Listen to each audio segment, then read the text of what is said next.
Aitäh, härra eesistuja, hea ettekandja. Tahtsin küsida nõndaviisi, et mul ei ole mitte mingisugust hirmu ega paanikat selles suhtes, mida Mailis ütles, et rahustab mind maha, ma olen täitsa rahulik. Aga ma tahtsin küsida sellist asja, et kuidas riik sinu arvates tagab võrdse kohtlemise juba ainuüksi lasteaia toiduga, kui meie varanduslik seis inimestel on seinast seina. Et mõne jaoks on see raha, ütleme kas või 10 eurigi tappvalt suur summa, teise jaoks on arusaamatu, miks pärast kellelgi 10 euro pärast mingi probleem tekib. Aga kuidasmoodi võrdle kohtlemine ehk võrdne start koolidesse pärast lasteaeda tagatakse, kui toiduga ei saagi võrdselt koheldud inimesi? Aitäh! Aitäh, austatud küsija, see on väga suur ja keeruline küsimus.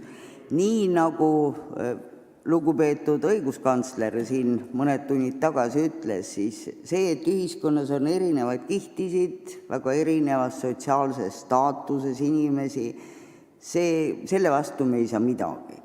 Ja ainuke, mida riik ja mida valitsusvõim saaks üldse teha, ongi hoida seda õhkkonda, et dialoog selleks, et aidata mõista neid vajadusi, tuua need vajadused tõesti ka selgelt lauale, tunnistada neid, et meil ongi nii palju neid inimesi, keda tuleb aidata ja siis otsida pikemas perspektiivis neid lahendusi.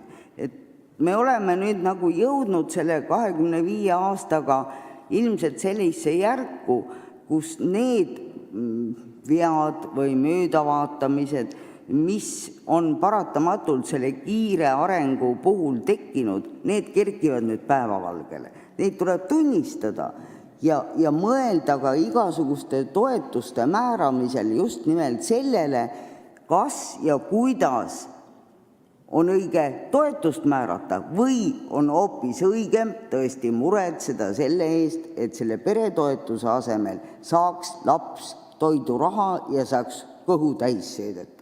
Need on valikud ja need on poliitilised valikud, aga neist tuleks ausalt rääkida. Nii et rääkimine, mõistmine ja vigade tunnistamine. Aitäh!